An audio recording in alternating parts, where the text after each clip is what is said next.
porque no final das contas a gente construía conteúdo e precisava se monetizar de alguma maneira. Então a gente vendia infoprodutos, né? Cursos, mentorias, imersões, e assim a gente tenta começar a botar esse negócio de pé. Então, assim, a gente tinha competências complementares, mas em comum, compreensão a respeito do Bitcoin. A gente entendia o quão importante o Bitcoin era, e a gente também tinha essa coisa de buscar outros ativos que possuíam assimetrias interessantes, que resolviam outros tipos de problema. A gente começou o papo de análise fundamentalista no Brasil. Ninguém falava de análise fundamentalista no Brasil em 2019. Então, o Lalo, por exemplo, ele é analista gráfico. E, aliás, um analista gráfico de mão cheia. Eu não sei olhar gráfico. Então, eu era muito forte nessa coisa de análise fundamentalista. Então, a gente se complementava de várias formas. Eu acho que as pessoas compreendiam que a gente tratava do mercado de maneira honesta.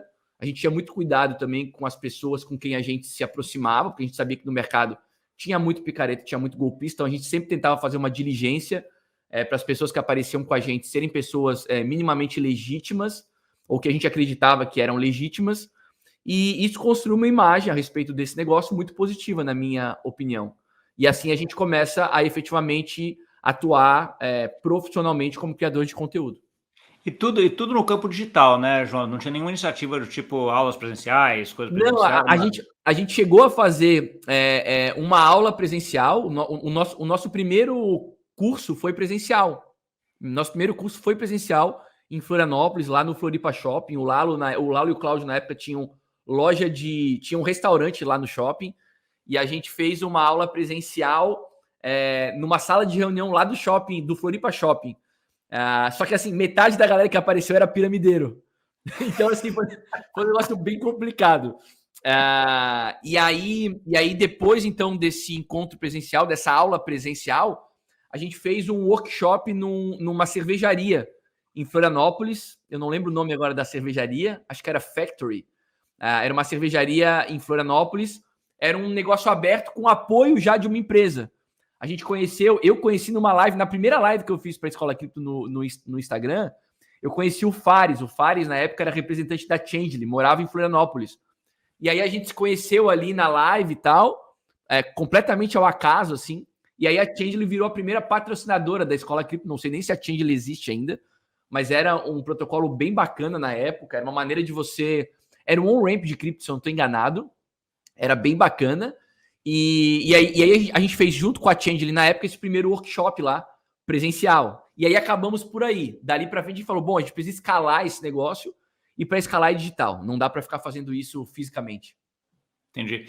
E aí a forma de escalar era gerando as lives, as pílulas, etc., recolhendo leads, e-mails, etc., e aí saindo com com o funil de captação para cursos, mentorias, etc.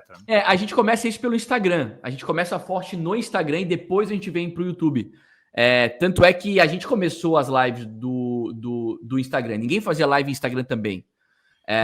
E aí a gente começa a fazer live no Instagram com convidados. Trouxemos convidados muito legais. Na época as lives não ficavam gravadas. O Instagram não te permitia gravar as lives.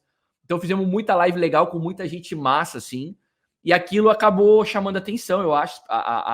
As empresas começaram a ver que a gente estava desenvolvendo um trabalho sério, um trabalho bacana. E aí a gente começa a ter patrocínio de algumas empresas também. Algumas empresas começam a nos procurar e o negócio começa a ser colocado de pé. Entendi. Quando o Grande chegou, antes de você sair de lá, como é que estava a Escola Cripto? Então, saíram do zero de montar nada? Me dá uma ideia de qual era o parâmetro que vocês olhavam ali? Cara, a Escola Cripto acho que conquistou muito respeito das pessoas muito rapidamente, pela maneira como a gente tratava, assim. E eu acho que tem esse respeito até hoje, acho que nada mudou, eu não tô mais lá, desde o final de outubro, eu não sou mais sócio. Recomecei criação de conteúdo em 16 de janeiro de 2023, então há pouco menos de 8 meses aí.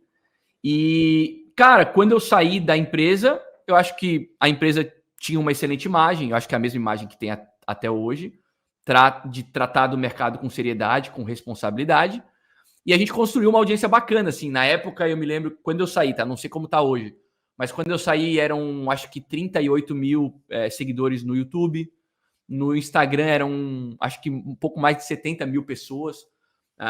No Twitter, acho que era algo próximo de 15 mil pessoas, ou entre 15 e 20 mil pessoas. Então, assim, uma audiência de mais de 100 mil inscritos nas principais redes sociais. E uma comunidade muito bacana, assim. A gente tinha um grupo de assinantes com os quais a gente se encontrava semanalmente, num ambiente fechado, para discutir projetos, para compartilhar estudos. E eu acho que é isso. Eu acho que é mais ou menos como está até hoje. Confesso não ter mais informações além disso. Mas eu acho que é assim que está até hoje, provavelmente com mais inscritos, com uma comunidade talvez um pouco diferente. Mas foi um período muito bacana, assim, de construção de comunidade. Foi a minha primeira experiência. Do zero para chegar nisso tudo, né, João? Exatamente. Saímos do zero, fiz muita live para ninguém, fizemos muita live para ninguém, para 0 pessoas. E aí a coisa começou a engatar, a crescer. E foi muito legal, assim, chegamos a fazer lives para mais de 1.000 pessoas simultaneamente em bull market, né? Hoje é mais difícil, mas em bull market a gente chegou a fazer live para mais de 1.000 pessoas, mas tinha uma média, eu acho que de 300, 400 pessoas durante muito tempo e era uma audiência muito legal, muito cativa, uma comunidade muito legal. Foi muito legal construir isso. Eu fiquei bem feliz com o que foi construído até lá.